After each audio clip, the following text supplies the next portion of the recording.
ചോറിന് പറ്റിയൊരു മുട്ടക്കറി ഉണ്ടാക്കാം. അതിനായിട്ട് ഒരു ചട്ടിയിൽ എണ്ണ ഒഴിച്ച് ചൂടാവുമ്പോൾ ഒരു വലിയൊരു സബോള അരിഞ്ഞത്, ഒരു ചെറിയ കഷ്ണം ഇഞ്ചി അരിഞ്ഞത്, 2-3 വെളുത്തുള്ളി അരിഞ്ഞത്, ഒരു പച്ചമുളക്, കുറച്ച് കറിവേപ്പില. ഇതൊന്ന് വഴറ്റിയെടുക്കണം. സബോള ഒന്ന് സോഫ്റ്റ് ആയാൽ മതി. ഇപ്പോൾ സബോള വഴന്നിട്ടുണ്ട്. അതിലേക്ക് 1 സ്പൂൺ മല്ലിപ്പൊടി, ഒരു 1/2 സ്പൂൺ മുളക് പൊടി, 1/4 സ്പൂൺ കുരുമുളക് പൊടി, 1/4 സ്പൂൺ മഞ്ഞൾപ്പൊടി, 1/4 സ്പൂൺ പെരിഞ്ജീരകപ്പൊടി. ഇതൊന്ന് വഴറ്റിയെടുക്കാം. പൊടികളൊക്കെ വഴന്നിട്ടുണ്ട്. ഇതിലേക്ക് തേങ്ങയുടെ 2 പാൽ ചേർത്ത് കൊടുക്കാം.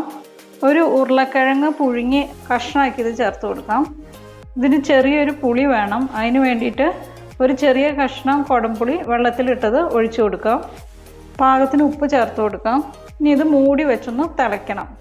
കറി നല്ലോണം തിളച്ചിട്ടുണ്ട്. ഇനി മുട്ട ചേർത്ത് കൊടുക്കാം. ഇനി ഇതിലേക്ക് 1 പാൽ ചേർത്ത് കൊടുക്കാം. തീ ഓഫ് ചെയ്യാം. കറി റെഡിയായി.